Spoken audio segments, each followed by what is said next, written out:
Thank you for tuning in to the Davenport Public Library's presentation on the history and architecture along the Quad City Times BIC7 race route. My name is Katie Reinhardt. I'm the librarian at the Richardson Sloan Special Collections Center of the library. I'll be your guide as we race through Davenport's past together. Though, of course, we will not actually be running. In fact, we will take it quite slowly. We will be stopping to look not only at the sights, spelled S-I-G-H-T-S, meaning what you can actually see if you walk along the route today, but also to discuss the sites, spelled S-I-T-E-S. That is, the structures that used to be at those locations. Part one of this presentation focuses on just the Brady Street Hill part of the race route, from the BIC7 starting line at 4th Street to the intersection with Kirkwood Boulevard. There's so much information to share about this stretch that I had to split it into two parts. You can see part two, which will be available next Friday, the 16th of July. I'll take you down Kirkwood Boulevard, up into McClellan Heights, and then down East 3rd Street to the finish line. Just a note before we begin.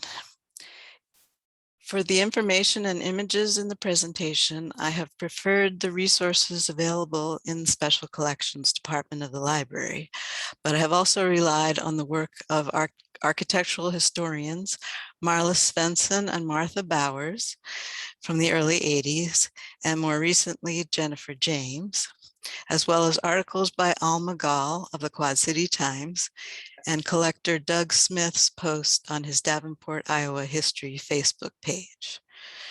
You're of course welcome to contact me at any time at the library for specific credits. So we will begin at the starting line in the downtown block just below 4th Street, where the first of the runners will be lining up. This is the 300 block.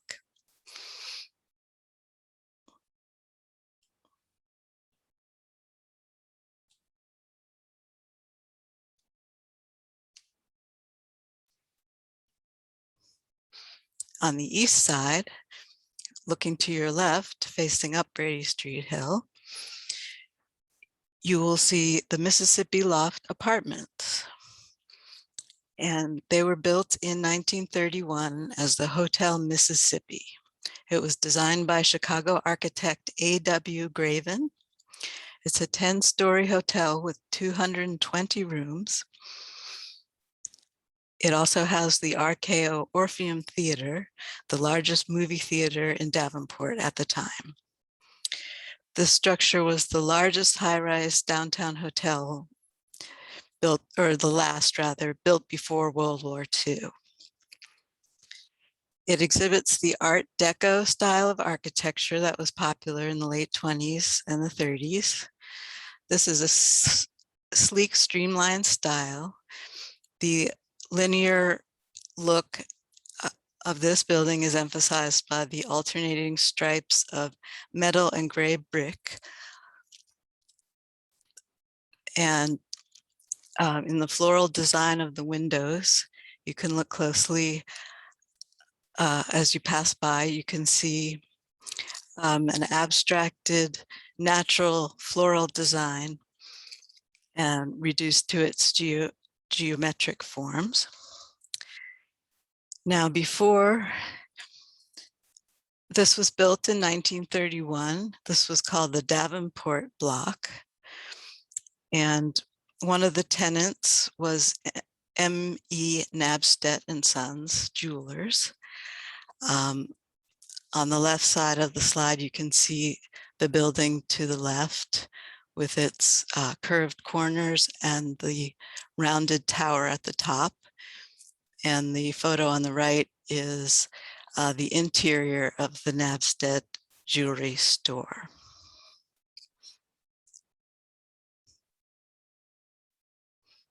Also on this side of the 300 block is another late 1930s Art Deco structure.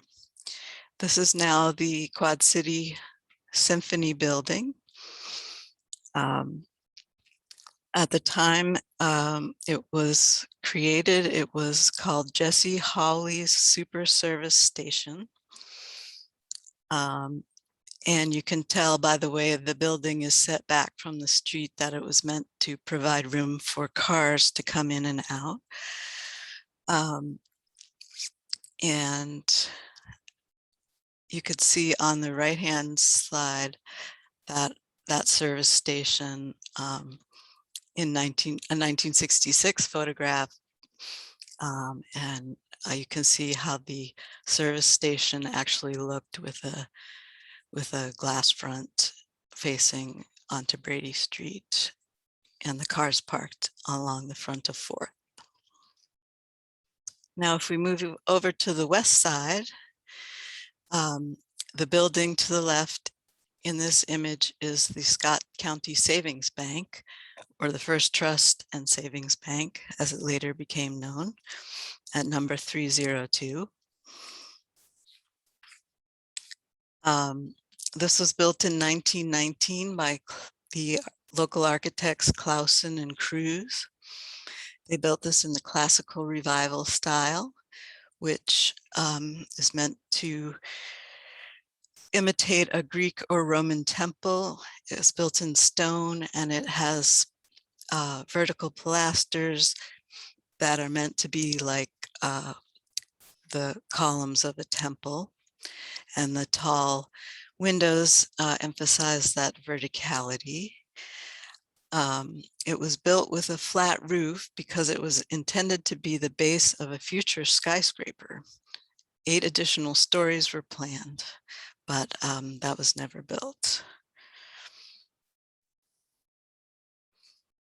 The next slide is also on the west side of the 300 block. It's the Renwick Building.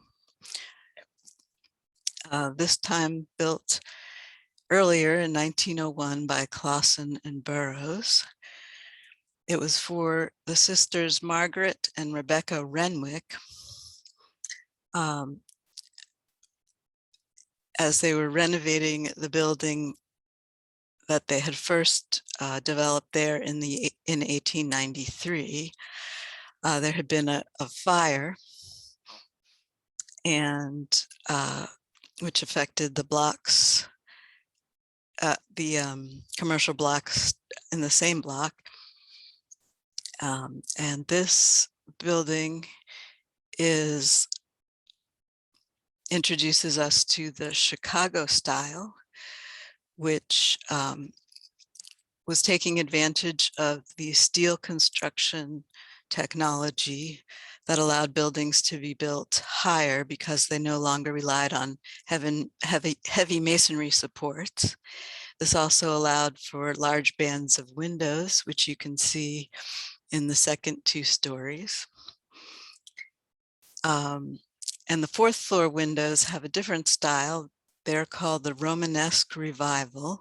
This was a medieval style of cathedral buildings characterized by the round arches.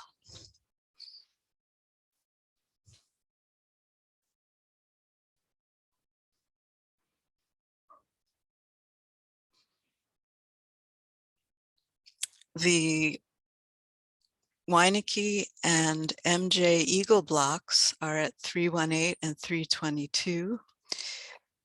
They were designed by local architect Edward S. Hammett after the fire in the Renwick building. And each of these entrepreneurs had their names included at the top of the building, incorporated into the design. William Winecke was a tailor, and MJ Eagal was a very successful grocer.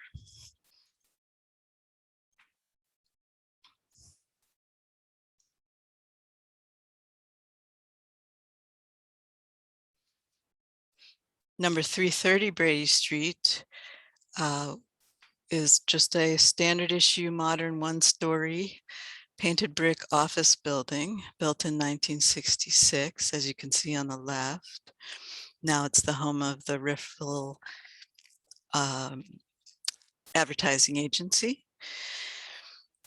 But the photo on the right shows that it was once a hip roof structure with some heavy stone lintels on the windows, and it supported some billboards there next to the Renwick Building.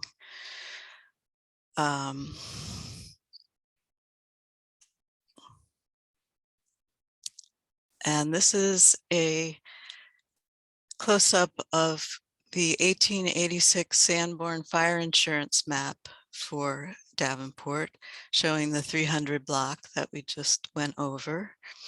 And the pink color indicates brick construction. So you can see that was predominant. And you can also see how much this block was jam-packed with these narrow buildings that offered goods and services like drugstores, music stores, jewelry stores, photography, wallpaper, sewing machines, foods, and that it was a very lively time in the downtown in the 1880s for commercial activity. Next, we move on to the 400 block on the east side. This is number 401, the Forrest Block, built in 1877. And this is a good example of the Italianate style, which was used in both commercial and residential buildings. In this case, this is a commercial block designed by Frederick Clausen for developer John Forrest. And the Italianate style can be seen in the white metal cornice that's bracketed and painted white against the red brick with the scroll design brackets. And you have rounded window shapes, and these have what are called window hoods, also in wood above the windows. And the ones on the second floor are called segmental arched. And that just means they're separated in the middle by that trapezoidal kind of feature. And the third floor windows are round, have the round arched hood. This was a long-time office location for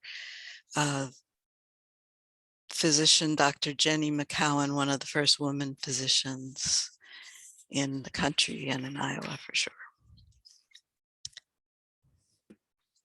The next slide shows the Democrat Building, number 411, built in 1925, again by Clausen and Cruz. It was the newspaper office building for the Davenport Democrat.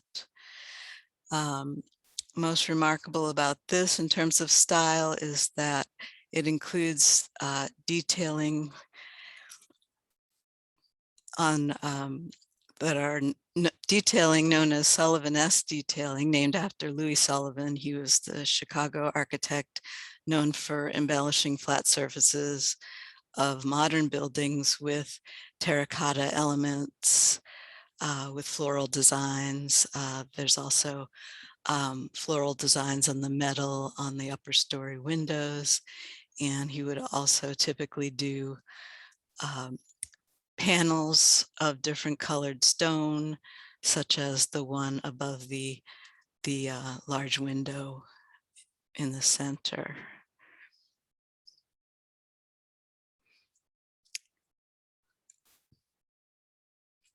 These two photos show it how it looked in the 20s and then again in the 40s. Just two different views that we have in our collections here. our photograph collections at the Richardson Sloan Special Collections Center. Number 421 is Hibernia Hall. This was built on top of a Christian church that had been there since 1856 by the Irish American cultural group known as the Ancient Order of Hibernians. And that was in 1884. This also has Romanesque details with the rounded arches in the center and on the third floor windows. And there's lots and lots of decorative brickwork, very intricate. It's great to take a look at this up close.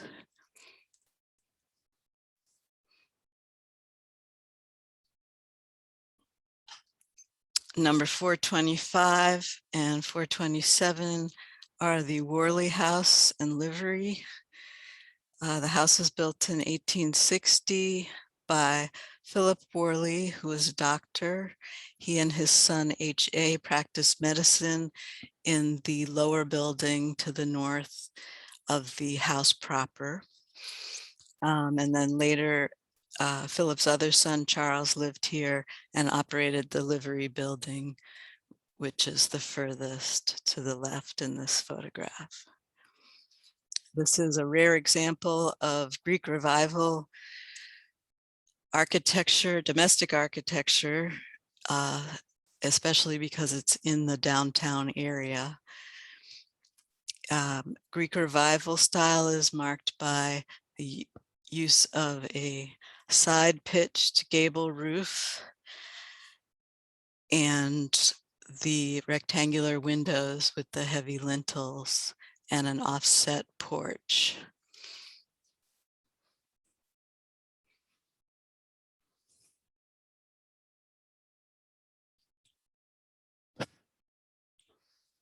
So this is another section of the 1886 Sanborn map showing that Christian chapel that the Hibernia Hall was built around in the center. And you can also see the shape of the carriage house, which was the livery next to the Worley House and Medical Office, as well as Forrest Block down below, which at that time had some offices of the YMCA.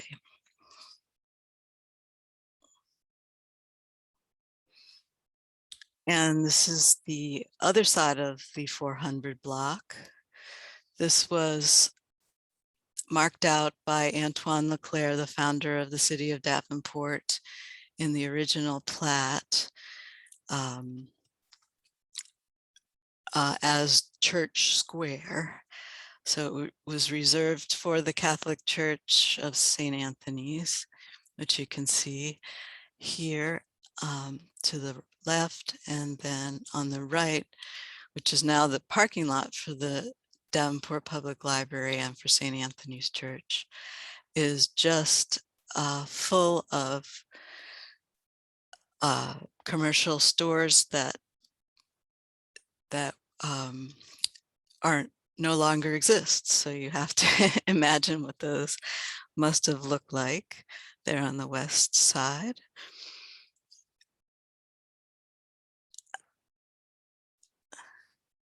So this photograph shows some of the businesses. The Catholic Supply Center is the one on the corner there. And then Brown's Business College took up the furthest block in 1911. You can see that's also an Italianate roof with the bracketed cornice there. And at 4112 was Vogt's Fish Market.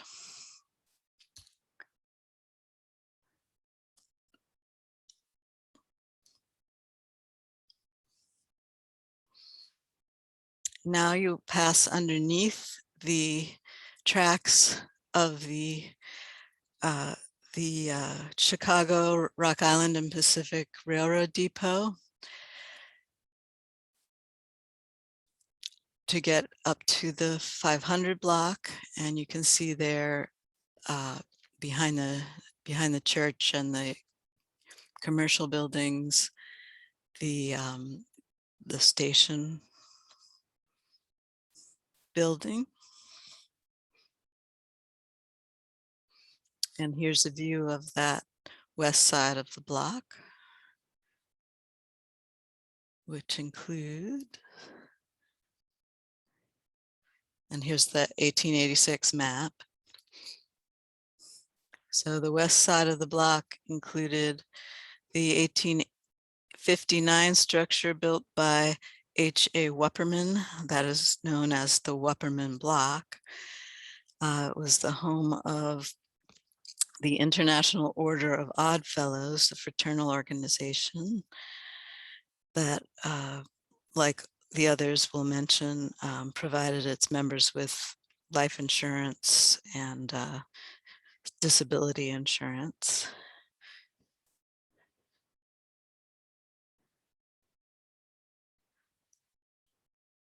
And further up at 514 is the old City Hall. It was originally an 1857 building where City Hall temporarily set up while the new City Hall was being built in the 1890s on the site of the current City Hall on 4th Street. It was remodeled in 1900, as you see it today, as a block of apartment buildings.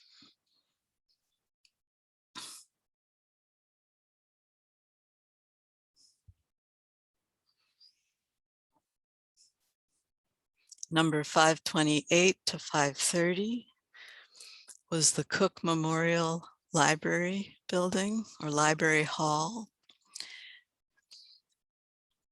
This was built with a $10,000 donation from Clarissa Cook, carrying out her late husband Ebenezer Cook's wishes to build a new home for the Davenport Library Association, which at that time was a private subscription library.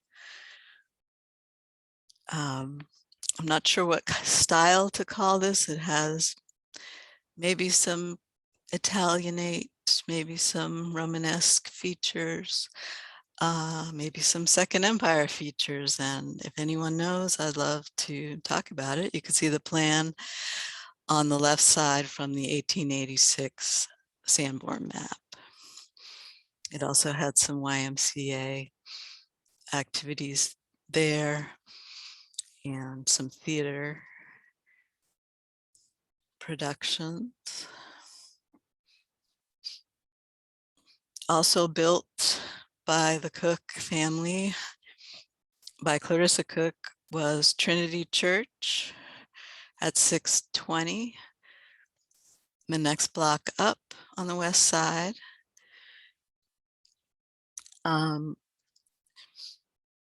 It was built in 1873, and it was given in memory of her husband, Ebenezer Cook, who was a vestryman for Trinity Parish.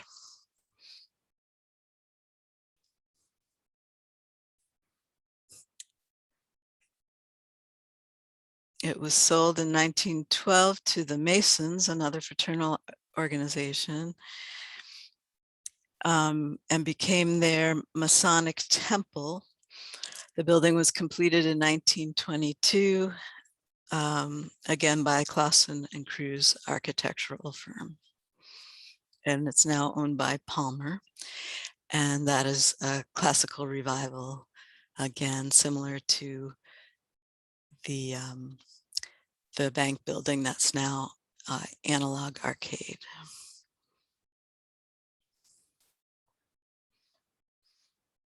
So moving over to the east side of the block, we have the Priester Construction Company headquarters at 601, built in the international style, which was popular starting after World War I. It began in Europe and spread worldwide. And that was typically industrial materials, rejection of ornament, of color, and used a lot of modular forms, repetitive. This has a kind of a fanciful curved side, I think, concrete structure, concrete wall that's facing into Brady Street. Priester Construction Company was founded in 1919 by the brothers Walter A. and Oscar, and they built many buildings in Davenport and this area. And the Richardson Sloan Special Collections Center is fortunate to have copies of many of the plans, the design drawings of things that were designed and then built by Priester.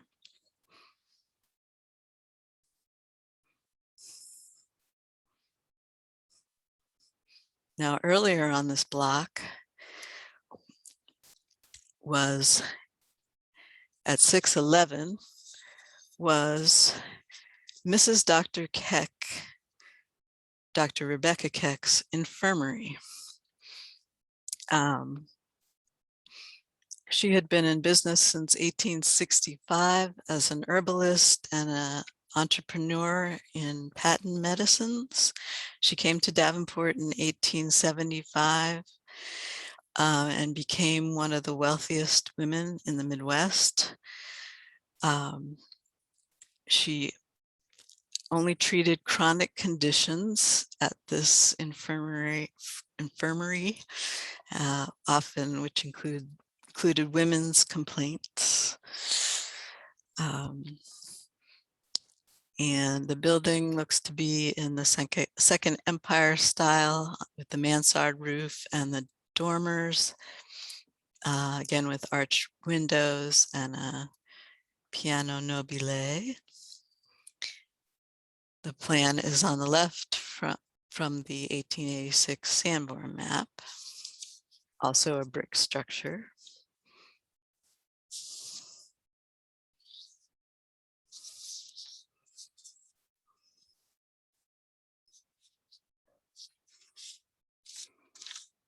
And at 617 Brady Street was the Register Life building. That was an insurance company, which became in 1937 the site of the American Institute of Commerce. That was in business till 1973, and they taught office skills such as stenography and typing, accounting, shorthand, that kind of thing.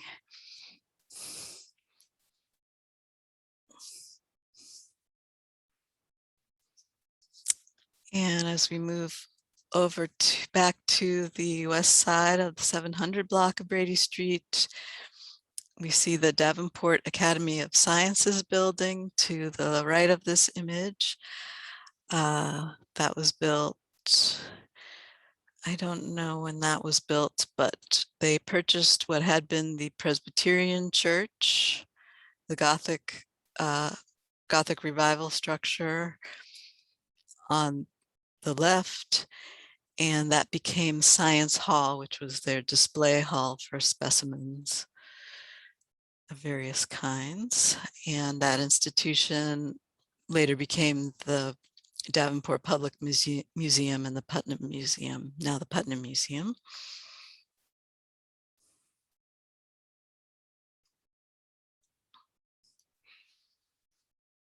These are the Argyle Flats, apartment buildings built by Clausen and Burroughs. They also have some Romanesque arches as part of the detail, and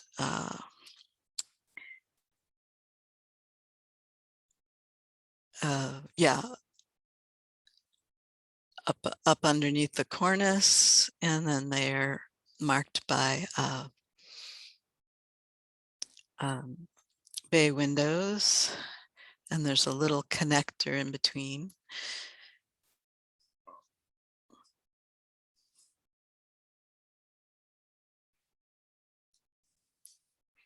Back on the east side is the Price-Vollmer House, number 723, an Italianate structure, again based on Tuscan architecture as understood by early 19th century English architects, and then interpreted by American architects. So that's why you have those flat roofs. Here an example of domestic architecture, again with the cornices, the cupolas, the decorative brackets, the round arched windows with hoods. And this was built in 1870 by Hiram Price. It was designed by local architect Willett Carroll. And the bowed front wing on the north side to the left is its unique feature. And it also adds what are called coins on the corners of the building. Those are the extruded bricks, large bricks that you see at the corners. Henry Vollmer, who was the mayor of the city of Davenport, the youngest mayor of any American city at the time in the 1890s. He had been responsible for paving the streets of Davenport. He added a number of subdivisions. He built the city hall on 4th Street. And you can still see that tucked back on the east side of Brady Street. Back on the west side, we have the 800 block with the Petersen-Palmer House. It was built in 1874, first by Louis C. de Saint, in the Second Empire style. And it was occupied by William D. Petersen, who was the Petersen von Maur department store founder. And the Palmers, BJ, son of D.D. Palmer, who was the founder of Chiropractic, he moved in with his wife Mabel in 1912. They built a brick enclosure around the property in the 1920s. They incorporated the many objects they collected on their travels around the world into the home and into the garden. To the right of the first image, and in the right side image, the garden was called A Little Bit O' Heaven, and the public was welcome in 1924 when it was set up, and it became a very popular tourist attraction in Davenport. And I believe you can still tour the house and the garden today. And here's a postcard view of people waiting to get into either the garden or the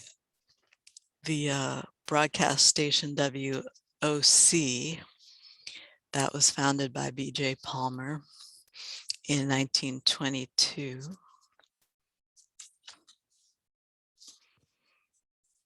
WOC stands for World of Chiropractic. Their motto was "Where the West Begins." It was the first commercially licensed radio station west of the Mississippi. Now here's some views of the towers on the campus on the west side. Postcards in our collection.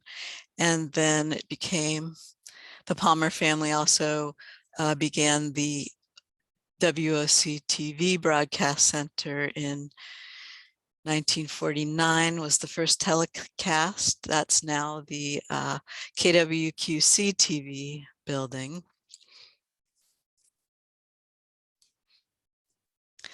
And now we skip past the Palmer campus up to the corner of 11th and Brady. This was Temple Emanuel. It was the second temple built by the Jewish German congregation that had formed in 1861. They were in this building until 1953, and it's no longer there.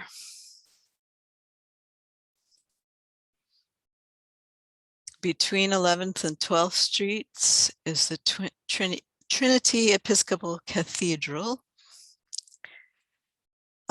Used to be called Grace Cathedral. It was formed by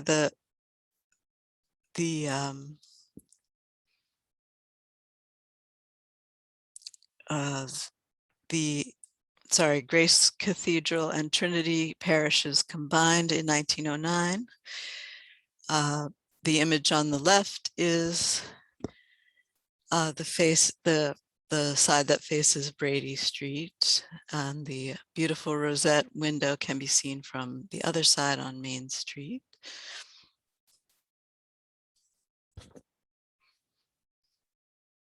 The Trinity Cathedral was the first church in Iowa to have a pipe organ. In the 1300 block on the east side was built St. John's Methodist Church in 1902. It was built by Clausen and Burroughs in the late Gothic revival style.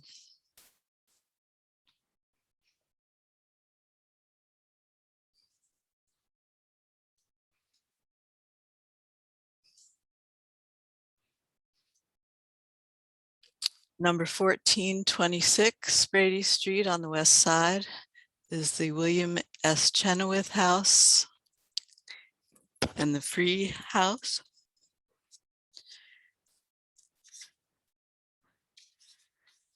Chenoweth was an insurance agent with Aetna Fire Insurance. Photographer Frank Free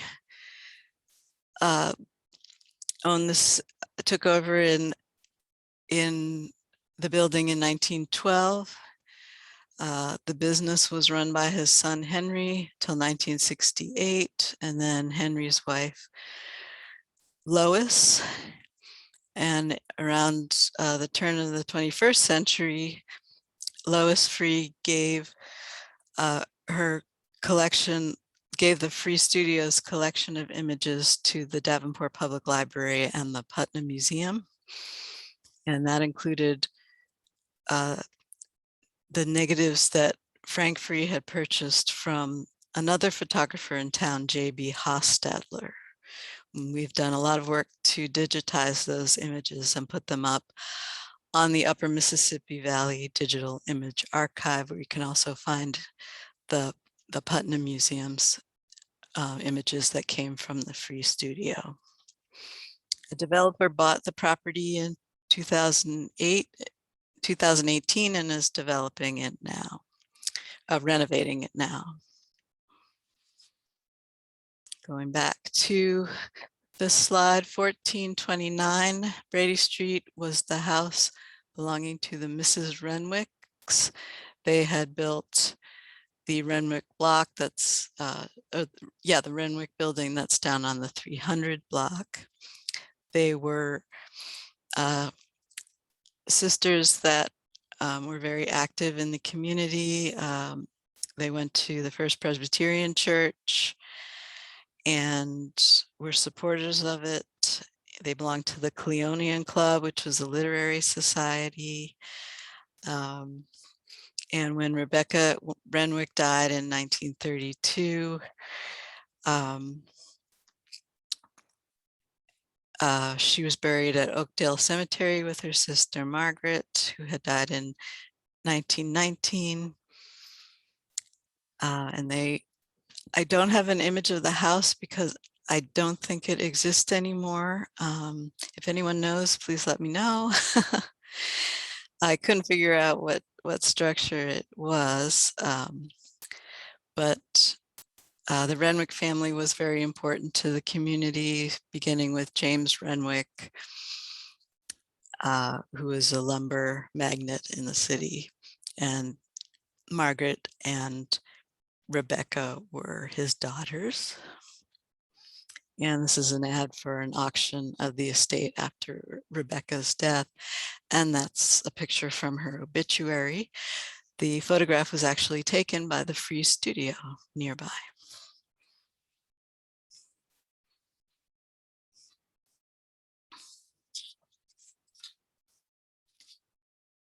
And we'll conclude with another Italianate style property, domestic property, built for John Dahms in 1871.